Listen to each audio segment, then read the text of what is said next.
ഇങ്ങനെ ബോറടിച്ചപ്പോഴാണ് എന്ത് ചെയ്യണമെന്ന് ഇങ്ങനെ ആലോചിച്ചിട്ടുണ്ടെങ്കിൽ ഭയങ്കരമായിട്ട് ബോർ കിടന്ന് മടുത്തു. അപ്പോഴാണ് ആലോചിച്ചത് നല്ലൊരു എഗ് പഫ് ഉണ്ടാക്കിയാലോ. അങ്ങനെ നമ്മൾ ഇന്ന് അടിപൊളി ഒരു എഗ് പഫ് ഉണ്ടാക്കി. ഈസി ആയിട്ട് ഉണ്ടാക്കാൻ പറ്റുന്ന ഒരു എഗ് പഫാണ്. എഗ് പഫും ഈ നാരങ്ങാവളോട് അടിപൊളിയല്ലേ, എളുപ്പം ഉണ്ടാക്കാൻ പറ്റുന്ന ഒരു എഗ് പഫാണിത്. നമ്മുടെ പണ്ട് കാലത്തേക്ക് കേട്ടല്ലോ ഓർമ്മയൊക്കെ നമ്മുടെ മനസ്സിങ്ങനെ ഒരു അടിപൊളി കുറച്ച് ഉള്ളിയും കുറച്ച് പച്ചമുളകും ഇഞ്ചിയും കറിവേപ്പിലയെല്ലാം അവിടെ ഇട്ട് വഴറ്റിയിട്ട് കുറച്ച് മുളക് പൊടി, പിന്നെ മഞ്ഞൾ പൊടി, കുരുമുളക് പൊടി, ഗരം മസാല ഇതെല്ലാം അവിടെ ഇട്ടിട്ട് നമ്മൾ നല്ലോണം വഴറ്റിയെടുത്തിട്ടുണ്ട്. കുറച്ച് ടൊമാറ്റോ സോസ് കൂടി ഇടണം, അടിപൊളി മസാല. എന്നിട്ട് മുട്ട പുഴുങ്ങിയിട്ട് ഇത് വെച്ച് നമ്മൾ ഉണ്ടാക്കിയെടുക്കണം. അടിപൊളിയാണ്. ഇതിൻ്റെ സൗണ്ട് കേട്ടോ.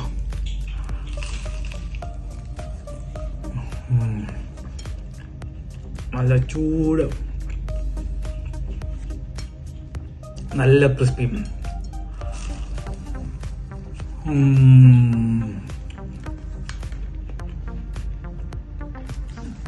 പണ്ടത്തെ ഓർമ്മ. ബാംഗ്ലൂർ ഞാൻ ബാംഗ്ലൂർ കുറയുന്നുണ്ടായിരുന്നു. അവിടെ എങ്ങനെ കിട്ടുന്ന അറിയാം.